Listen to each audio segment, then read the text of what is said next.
இது எங்கள் பாரதம், இது எங்கள் பாரதம், இது எங்கள் பாரதம், இது எங்கள் பாரதம்.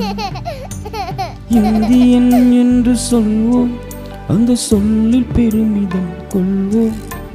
தீங்கற்ற தேசம் படைக்க நம் கைகளை இணைத்துக் கொள்வோம். நம் மொழிகள் வேறாயினும் நாம் ஒரு தாய் மக்களே. நாம் நிறங்கள் வேறாயினும் நம்ம வேற்றுமை இல்லையே. எங்கள் பாரதம், இது எங்கள் பாரதம், எங்கள் பாரதம், இது எங்கள் பாரதம், எங்கள் பாரதம், இது எங்கள் பாரதம்.